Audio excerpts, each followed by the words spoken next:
Michael Saylor is here. On a single day in March of 2000, his personal net worth dropped by $6 billion. That was due to an SEC case brought against his company, MicroStrategy.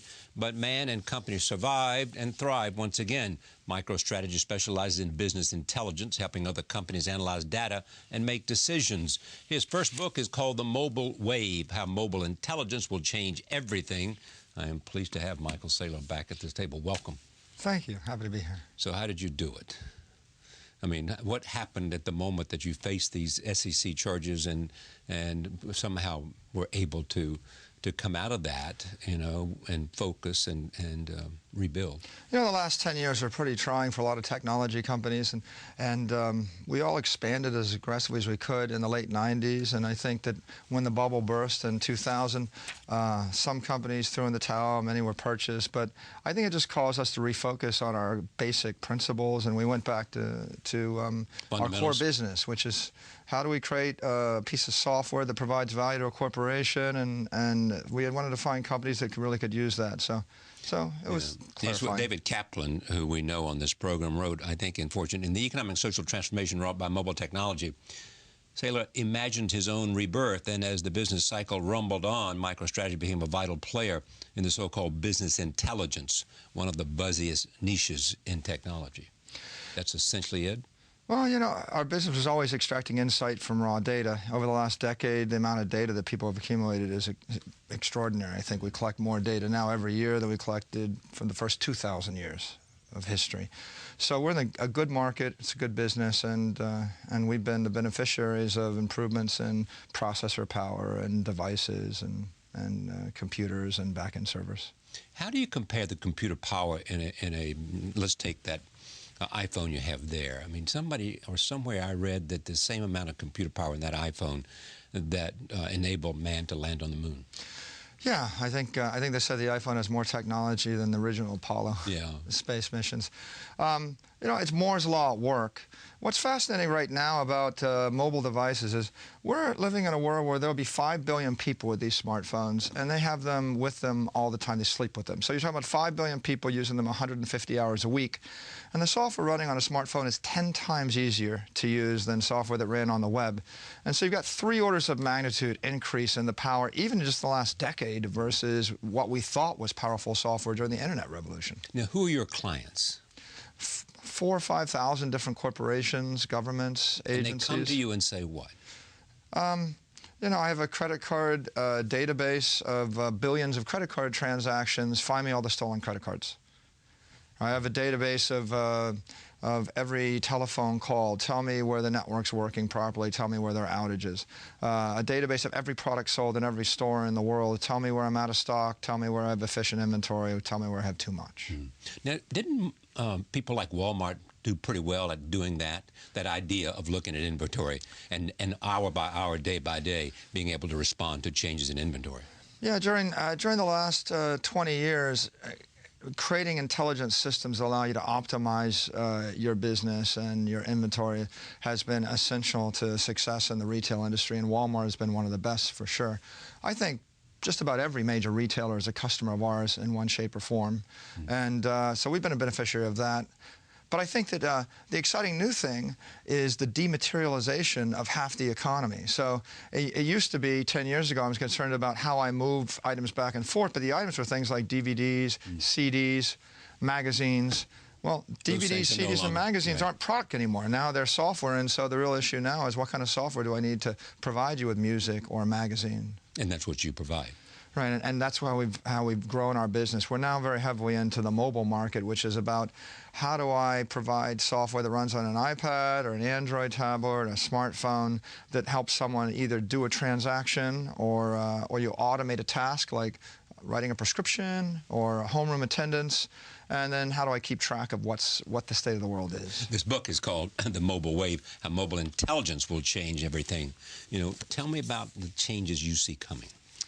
Well, in the fourth wave of computing, the internet wave, about 5% of the economy was automated. Right. In the fifth wave, we'll see 50% of the economy dematerialize.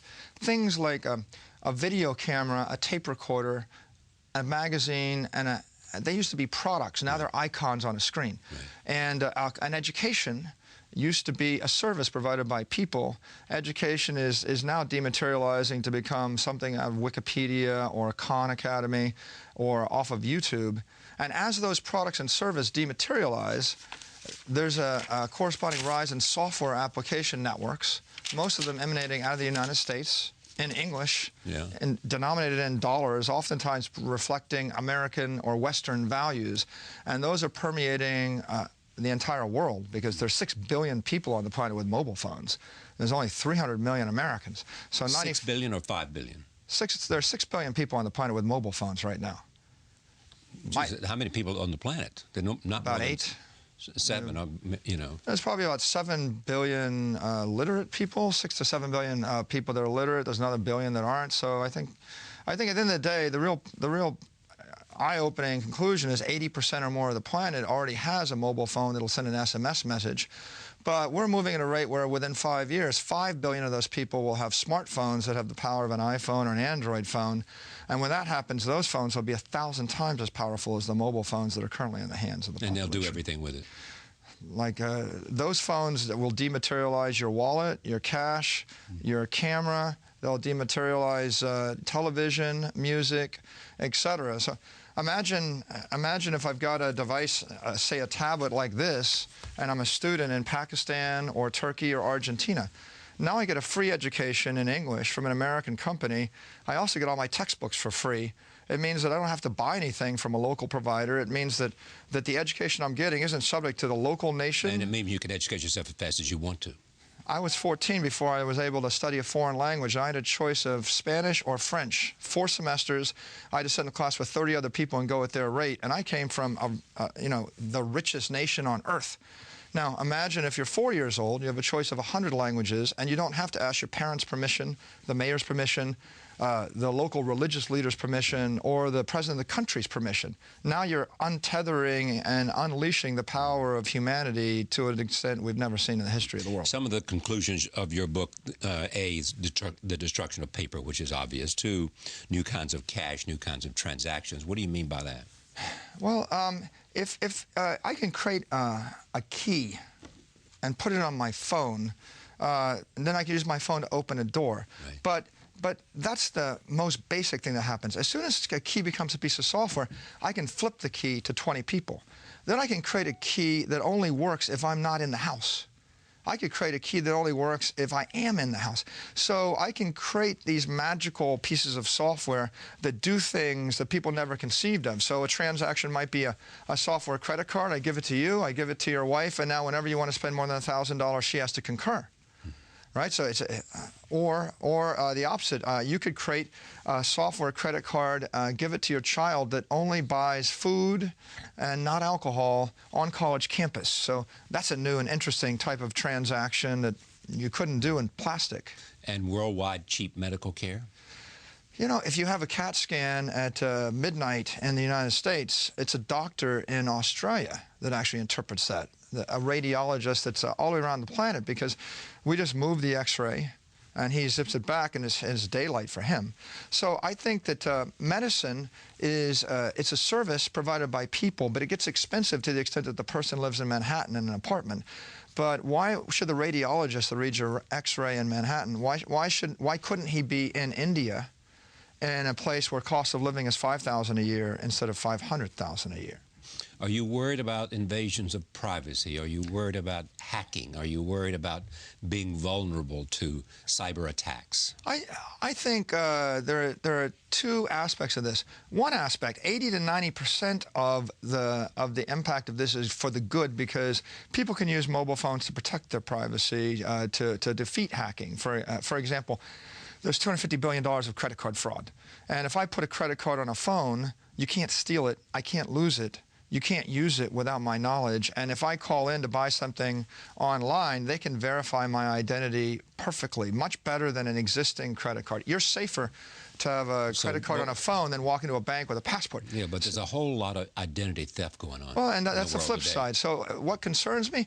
I think what concerns me is a guy can walk into your locker room with a camera on the phone, snap a photo of you while you're changing, and upload it to 20 million people. And I think that the time is ripe for the society to pass laws that give you a right to your own image or a right to privacy. If I put this in front of you and I turn on the video and I film 87 million frames waiting for you to pick your nose, and then I isolate that out and upload that, and that becomes your image, I think I've violated your privacy, even if I did it in a public place. Because there's no context. I mean, I ought to be able to eat in a restaurant without someone shooting high-definition video of me against my will and then using it to disparage me or make me look silly or undermine my brand. This is a winnable argument to make in public, especially with the people who are in your own technology area? You know, it's unclear how this will work out. I mean, different political systems take a different view of this. And if you look at the German view toward information rights, I mean, they're extremely stringent. Like, you know, if you're a patient, your doctor has to have your permission to access your record. I think every country and every political system has a different view, and they're going to evolve. And it is properly a matter for debate and the body politic. Back to your company, MicroStrategy. What's your involvement with Facebook? We have created software that organizes the data that is in the Facebook cloud into a data warehouse for business intelligence. So Facebook is optimized for you to share a photo with your friend. Yeah. What if I wanted to know how many people in the world think Madonna is cool right now who also happen to have college degrees and live in New York City? Well, I'd like to answer that question in 1 second. So to do that, you need a data warehouse and a business intelligence system. The reason you want to do that is because you'd like to figure out how to market, how to advertise, how to provide services. So we've created that product, and we launched and released a product called Wisdom, which in essence allows you or anybody else to type in any phrase. You could put in Coca-Cola and figure out where are the fans, what's the brand, how does it channel, and what are the correlations of those fans to every other brand in the world. You know, much has been written about the fact, talking about Facebook and Apple and Amazon and Google, the big four, some call them. And they often say there's a giant race going on, and that they're going to be in each other's business, but they're all in hot pursuit of some sort of goal of being the best. How do you see that race? You know, the media likes to characterize a race or a battle between Google and Amazon or Google and Apple. Or Google and Facebook. And they ask who's going to win. Well, and it's totally mischaracterized, because the truth of the matter is they're all going to win, and everybody that's not in that race is a loser, right? So as Amazon releases a tablet computer, it doesn't matter whether they defeat Apple. What will happen is the tablet computer Amazon released is half the price of the Apple tablet. They're going to drive another 100 million units in the market, and we're going toward a world with 5 billion people with tablet computers. Today there's 100 million people. When there are 5 billion people with tablet computers, that means every local textbook company in every country is obliterated. It means all the local education establishments. It means every local newspaper, every local magazine, every company that's not Google or Apple or Amazon is going to see their business squeezed either to zero or squeezed by 90 or 95%. So the right way to think of it is half of the economy is going to become software. If you're not building the dominant software application network in that half of the economy, you're probably not going to be around. And by the way, it's not just the simple first order view is my newspaper is software, but a more insightful view is why, if the newspaper is software, there's no local advantage to controlling the unions, the politicians, the printing press, and the trucks in your local country. All those assets are meaningless, which means that the New York Times or some large English language company is probably going to enter the 190 country markets that they're not in right now. So you almost can't defend them. The most interesting geopolitical dynamic of the mobile wave is 5 billion people are about to become primary customers of Wikipedia, Google, eBay. Every American English language software companies are going to sweep throughout the world delivering their values, which are Western values, right? You see the autumn rage, the Arab Spring. We're going to deliver our products. We're delivering the dollar, the English language, and that's an incredibly powerful impact on this country. You said whenever teenage girls and corporate CEOs covet the same new technology, something elaborate is happening, and it's true. It's absolutely true. You know, 2 years ago, no one knew what an iPad was. I said to my niece, what do you think of the Big Apple? She was visiting me in New York City. She turns around, she goes, I like the operating system and I want one for my birthday. And I said, what are you talking about? She goes, I want an iPad. I said, why? She said, all my friends have them. I said, how many? She said, hundreds. And that was within 3 months of the launch. 2 years later, people are getting memos in the mail saying, when your kid shows up for junior high or high school next semester, have them bring an iPad with them.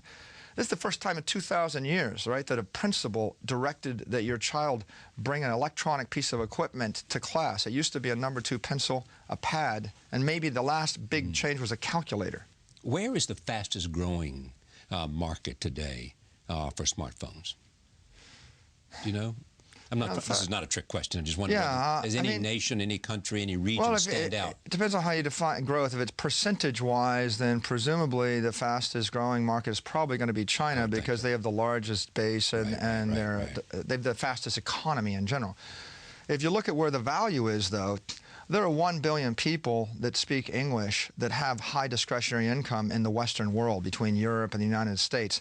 Any application on a smartphone has to win that billion people market. So if you win the Western market, every other market will be yours because it's marginally expensive to get to every other market. So I would keep myself focused upon software application companies that are successful in Western Europe and the United States. Here's Larry Page on this show not long ago.